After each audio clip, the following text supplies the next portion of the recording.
በስመ አብ ወወልድ ወመንፈስ ቅዱስ አሐዱ አምላክ አሜን። ታኅሳስ 18 አንድ አምላክ በሚሆን በአብ በወልድ በመንፈስ ቅዱስ ስም አሜን። ታኅሳስ 18 አቡነ ሰላማ ከሳቴ ብርሃን በ330 ዓመት በሐዋርያው ቅዱስ አትናቴዎስ እጅ ጵጵስና የተሾሙበት ዕለት ነው። እርሳቸውም ጌታችን መድኃኒታችን ኢየሱስ ክርስቶስ ኢትዮጵያን ከጨለማ አውጥተህ በሃይማኖት ስለ አበራሃት ከፍ ያሉ ክብራትና ማዕርጋትን ፈጽሜ ሰጠሁ በማለት ታላቅ ቃል ኪዳን የሰጣቸው የከበሩ የመጀመሪያው አባታችን ናቸው። በረከታቸው ይደርብን። የሐዋርያው የቅዱስ ቶማስ ፍልሰተ ሥጋው ለተከናወነበት ዕለት መታሰቢያ በዓሉ ነው። የቅዱስ ጳውሎስ ደቀ መዝሙር የሆኑ የቅዱስ ቲቶ ፍልሰተ ሥጋው ነው። የሐዋርያው የቅዱስ ቶማስ የሥጋው ፍልሰት ዛሬም ድረስ ህንድ ውስጥ በመንበሩ ላይ የቅዱስ ቶማስ ቀኝ እጁ በሕይወት እንዳለች ሆና ትታያለች። መለኮትን የጌታችን የተወጋ ጎኑን የዳሰሰች ቅድስት እጅ ናትና ዛሬም ድረስ ሕያው ናት። በህንድ ኦርቶዶክስ ቤተ ክርስቲያን ፓትርያርክ ሲሾሙም የቅዱስ ቶማስን ቀኝ እጅ በሚሾመው ፓትርያርክ ላይ ጭነው ነው። አንድ ወቅት አንድ ሰው ቤተ ክርስቲያኑ ውስጥ ገብቶ የቅዱስ ቶማስ ቀኝ እጅ ይጨብጣለሁ ብሎ እጁን ቢዘረጋ የቶማስ እጅ ተሰወረችባቸው። እንደገና ብዙ እግዚኦታና ክርያላይሶን ካደረሱ በኋላ የቅዱስ ቶማስ እጅ በቦታዋ ተመለሰላቸው። ይህች ዕለት የሥጋው ፍልሰት መታሰቢያ እንድትሆን አባቶች ሥርዓት ሰሩልን። ዳግመኛም በዚህች ዕለት የሐዋርያው የቅዱስ ቲቶ የሥጋው ፍልሰት ሆነ።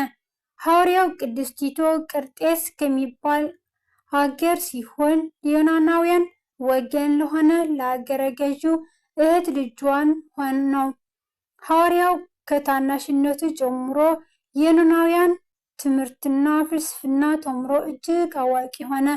በጠባይም ቅን፣ ስራው ያማረ፣ ለድሆችና ጮማዳሪዎች መራራት የሚወድ ነው። ከዕለታትም በአንዲቱ ዕለት ቲቶ ሆይ ስለ ነፍስህ ድህነት ተጋደል፣ ይህ ዓለም አይጠቅምምና የሚለውን በራእይ ተመለከተ። ምን እንደሚሰራም አላውቅምና ከእንቅልፉ በነቃ ጊዜ ደነገጠ። ከዚህም በኋላ የጌታችንን ታምራት እያነሱ ሰዎች ሲነጋገሩ የአክራጥስ መኮንን ሰማ። መኮንንም የሰማቸውም የጌታችን ታምራቶች እውነት መሆናቸውን ወይም የስራይ ስራ እንደሆነ ያረጋግጥ ዘንድ የሚለካውን ብልህና አዋቂ ሰው ፈለገ። ከእርሱ የሚሻል አዋቂ የለምና መኮንን የእህቱን ልጅ ቲቶን መርጦ ስለ ጌታችን ታምራቶች ጥልቅ ምርምር ያድርግለት ዘንድ አዘዘው። ቅዱስ ቲቶም ከይሁዳ ምድር በደረሰ ጊዜ የመድኃኒታችን የኢየሱስ ክርስቶስን ድንቅ ታምራት በዓይኑ ተመለከተ። ትምህርቶቹንም ሰማና የጌታንን ትምህርቶች ከዮናናውያን ትምህርትና ፍልስፍና ጋር አነጻጸረ። ዮናናውያን ትምህርት የቀናች እንዳልሆነች ለይቶ አወቀ። ከዚህም በኋላ ቅዱስ ቲቶ በጌታችን አመነ፣ ደቀ መዝሙሩም ሆኖ ተከተለው። ቅዱስ ቲቶ ወደ እናቱ ወንድም ወደ ሀገረ ገዡ መልእክት ላከና ጌታችን የሚያደርጋቸው ታምራቶችና የሚያስተምራቸው ትምህርቶች እውነት እንደሆኑ ነገረው። ጌታችንም ቅዱስ ቲቶን ቁጥሩን ከ72ቱ አርድእት ወገን አደረገው። ቅዱስ ቲቶም ከጌታችን ዕርገት በኋላ ከከበሩ ቅዱሳን ሐዋርያት ጋር የመንፈስ ቅዱስ ጸጋ ተቀብሎ በአገሮቹ ሁሉ ዙሮ የከበረች ወንጌልን አስተማረ። ቅዱስ ጳውሎስ በጌታችን ተጠርቶ ወንጌልን መስበክ ሲጀምር ቅዱስ ቲቶ ሐዋርያው ቅዱስ ጳውሎስን ተከትሎት በብዙ ሀገሮች ወንጌልን ሰበከ። የከበረ ቅዱስ ጳውሎስም በሮሜ ከተማ ሰማዕት ከሆነ በኋላ ቅዱስ ቲቶ ወደ ሀገረ አክራጥስ ተመለሰ። በዚያም ቤተ ክርስቲያን ሰርቶ ቀሳውስትንና ዲያቆናትን ሾመላቸው። በዙሪያቸው ባሉ ሀገሮችም እንዲሁ አደረገ። በመጨረሻም ሐዋርያው አገልግሎትን ፈጽሞ ወደ ወደደው እግዚአብሔር ሄደ። ጻድቁ ንጉሥ ቅዱስ ቆስጠንጢኖስ ከ470,000 በላይ ክርስቲያኖችን በግፍ የገደለውን ከሃዲውን ንጉሥ ዲዮቅልጥያኖስ መንግስት ካጠፋ በኋላ የታሰሩትን ቅዱሳን አስፈትቶ በሚገዛቸው አገሮች ሁሉ አብያተ ክርስቲያናትን አሳነጸ። ይልቁንም ቁስጥንጥንያ መናገሻ ከተማው ናትና ብዙ አብያተ ክርስቲያናትን ካሳነጸባት በኋላ የቅዱሳን ሐዋርያትና የቅዱሳን ሰማዕታትን ስጋቸውን ከየቦታው እየሰበሰበ በክብር በማምጣት በውስጣቸው አኖረ። የሐዋርያውም የቅዱስ ቲቶ ስጋ አቅራጥስ በሚባል ሀገር መኖር ሲሰማ የካህናት አለቆችን ከብዙ ገንዘብና ሰራዊት ጋር ልኮ ወደ ቁስጥንጥንያ በክብር አስመጣው። ንጉሥ ቆስጠንጢኖስ የቅዱስ ቲቶ ስጋ አቅራጥስ በሚባል ሀገር አፍልሶ ወደ ቁስጥንጥንያ ከተማ በክብር ካስመጣው በኋላ ያማረች ቤተ ክርስቲያን ሰርቶለት የቅዱስ ቲቶን ስጋ በውስጧ በክብር አኖረ። ከስጋውም ብዙ አስገራሚ ታምራት ተፈጸሙ። ይኸውም የሆነው ታኅሳስ 18 ቀን ነው። የቅዱስን ስጋ ከከበረ እብነበረድ በተሰራው ሳጥን ውስጥ አደረገው። ተሸክመው ሲወስዱ ከሰው ግፊያ የተነሳ ሳጥኑ ወድቆ ያንዱን ሰው እግር ሰበረው። እርሱም የቅዱስ ቲቶ ስዕል ካለበት የመብራት ቅባት ላይ ወስዶ የተሰበረ እግሩን ቀባውና ሲያመው እየጮኸ አሰረው። ወደ ቤቱም መሄድ ባልቻለ ጊዜ የቅዱስ ቲቶ ስጋ ሳጥን ባለበት በዚያው አደረ። በማግስቱም አይቶ መድኃኒት ሊያድርግ ተሰብሮ የታሰረ እግሩን በፈታው ጊዜ ከቶ ምን ሕማም እንዳላገኘው ደህና ሆነ። ለምልክት ይሆን ዘንድ ግን ደም ነበረበት። ሰውየውም ተነስቶ እየሮጠ በመሄድ የተደረገለትን ታምር ለሰው ሁሉን ተናገረ። ያዩትም ሁሉ የቅዱስ ቲቶን አምላክ ልዑለ እግዚአብሔር አመሰገኑት። የቅዱስ ቲቶ ረድኤት በረከቱ ይደርብን፣ ጸሎቱ ይማረን፣ አሜን። አቡነ ሰላማ ከሳቴ ብርሃን። ቅዱስ አባታችን አባ ሰላማ ከሳቴ ብርሃን ከጌታችን ከመድኃኒታችን ከኢየሱስ ክርስቶስ ልደት በኋላ በ245 ዓመት በቅድስት ሀገር ኢየሩሳሌም ህዳር 26 ቀን ሲወለዱ ታላቅ ብርሃን ከሰማይ ወርዶ ለ7 ቀናት አብርተዋል። ቅዱሳን መላእክትም ወደ ምድር ወርደው በመወለዳቸው ታላቅ ደስታን አድርጓል። በተወለዱም ጊዜ ለአብ ስግደት፣ ለወልድ ስግደት፣ ለመንፈስ ቅዱስ ስግደት ይገባል። ከጨለማ ወደ ብርሃን ላወጡኝ ቅድመ ዓለም ለነበሩ ዛሬም ላሉ ዓለምን አሳልፎም ለሚኖሩ ለአብ ለወልድ ለመንፈስ ቅዱስ ምስጋና ይገባል ብለው ዳግመኛም አሃዱ አብ ቅዱስ፣ አሃዱ ወልድ ቅዱስ፣ አሃዱ መንፈስ ቅዱስ ቅዱስ ውእቱ ብለው ፈጣሪያቸውን በአንድነት በሶስትነት አመሰግነዋል። ቅዱስ አባታችን በሌላኛው ስማቸው ፍሬምናጦስ እየተባሉ ይጠራሉ።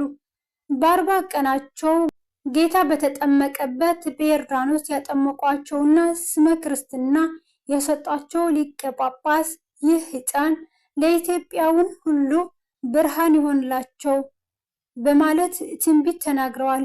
በሊቀ ጳጳሱ በቅዱስ አትናቴዎስ በሚገባ ተምረው ካደጉ በኋላ በ257 ዓመተ ምህረት ከኢየሩሳሌም ወደ ኢትዮጵያ ስሙ መርጴስ ከሚባል ከአንድ ነጋዴ ጋር መጡ።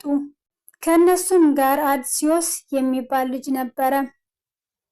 ወደ ሀገራችንም ሊመጡ የቻሉት እንዴት ነው ሲባል መጀመሪያ ለ7 ወር በአንድ ሌላ አገር ኖረው ወደ ኢየሩሳሌም ሊመለሱ ሲሉ የበረሃ ሽፍቶች መርጴስንና ሌሎችን መንገደኞችን ገደሏቸውና 2 ልጆች ማርከው ወስደው ስሙ አልአሜዳ ለሚባል ለአክሱም ንጉሥ ሰጡት።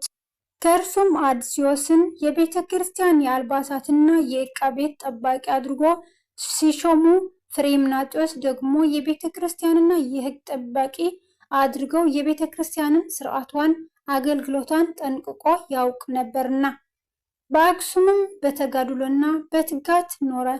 ቅዳሜና እሁድ የዛፍ ቅጠሎችን ከመመገብ በቀር ሌላ ምግብ አይቀምስም ነበር። በየቀኑም 5000 ስግደትን ይሰግድ ነበር። በእርሱም የተጋድሎ ዘመን ደጋግ የሆኑ ነገስታት አብርሃና አጽብሃ ነገሱ። እነርሱም ሆኑ የኢትዮጵያ ሕዝብ ፍሬምናጦስን በጣም ይወዱት ነበር። አንድ ቀን ፍሬምናጦስ የአክሱምን ኤጲስቆጶስ ቅዱስ ሚናስን ግዝረትና እምነት በእናንተ ዘንድ አለ፣ ነገር ግን ጥምቀትና ሥጋ ወደሙ መቀበል በእናንተ ዘንድ የለም አለው። ቅዱስ ሚናስም ግዝረትንስ አባቶቻችን ሌዋውያን አመጡ፣ በክርስቶስ ማመንን ህንደኬ የተባለች የኢትዮጵያ ንግስት ጃንደረባ አመጣልን። ስለ ጥምቀትና ሥጋ ወደሙ ሐዋርያ ወደ እኛ አልተላከም፣ ነገር ግን ያልከውን ሁሉ የሚያገለግልን የሚባርክንና የሚቀድሰን ጳጳስን ታምጣልን ዘንድ ሊቀ ጳጳሱ ወዳለበት ወደ እስክንድርያ አገር አንተ ሂድ አለው። ጥምቀትስ በጃንደረባው በኩል አገራችን ገብቶ ነበር፣ ነገር ገና ስላልጠነከረና ብዙ ሕዝብም አልተጠመቀም ነበርና አባታችን ፍሬምናጦስ አጠናክሮ ያልተጠመቀውን ሁሉ አጥምቆአል። ፍሬምናጦስም ወደ እስክንድርያ ለመሄድ አስቦ ሳለ እንደተኛ ድንግል ማርያም ተገልጣለት ዲቁናና ቅስናን መቀበል ይገባሃል፣ ለጵጵስና ተዘጋጅ፣ እግዚአብሔር ይህችን ከፍ ያለችውን ማዕረግ ሰጥተሃልና። የልጄ ወዳጅ ሆይ በጸሎትና በልመና በስብከትም የኢትዮጵያ ሰዎች ሁሉ ይድናሉ፣ በእጅህ ጥምቀትንና ሥጋ ወደሙን ይቀበላሉ አለችው። ጌታችንም እንዲሁ ተገልጦለት ወደ ሊቀ ጳጳሳት ወደ አትናቴዎስ ሄደህ ከፍ ያለችውን ማዕረግ ተቀብለህ የኢትዮጵያን ሰዎች አጥምቅልን፣ ነቢይ ዳዊት ስለ እነርሱ ኢትዮጵያ እጆቿን ወደ እግዚአብሔር ትዘረጋለች ብሎ ተናግረዋልና አለው። እርሱም ቅዱሳኑን ነገስታት አብርሃንና አጽብሃን አግኝቶ ከእነርሱም ጋር ተማክሮ ወደ እስክንድርያ ሂዶ በቅዱስ አትናቴዎስ እጅ በአገራችን ላይ የመጀመሪያው ሊቀ ጳጳስ ሆኖ ታኅሳስ 18 ቀን ተሾመ። ስሙንም ሰላማ ከሳቴ ብርሃን አለው። ሰላማ ማለት እግዚአብሔርንና ሰውን የሚያስታርቅ ማለት ነው። ከሳቴ ብርሃን ማለት ድማ ሃይማኖትን ገልጦ የሚያስተምር ማለት ነው። ቅዱስ አትናቴዎስንም ከሾመ በኋላ ታቦትንና በጣም ብዙ ንዋያተ ቅዱሳትንና መገለገያን ዕቃዎችን ሰጥቶት መርቆ በሰላም ወደ ኢትዮጵያ ላከው። ይህች ዕለት አባታችን በ330 ዓመተ ምህረት በሐዋርያው ቅዱስ አትናቴዎስ እጅ ጵጵስና የተሾመባት ዕለት ናት። የማር አቡነ ሰላማ ከሳቴ ብርሃን ረድኤት በረከታቸው ይደርብን፣ በጸሎታቸው ይማረን፣ አሜን። በወደቀ በጎደለ በአፈ ቅዱሳን ይታረምልኝ። ወስብሐት ለእግዚአብሔር ልዑል ወለወላዲቱ ድንግል ወለመስቀሉ ክቡር አሜን። ለይኩን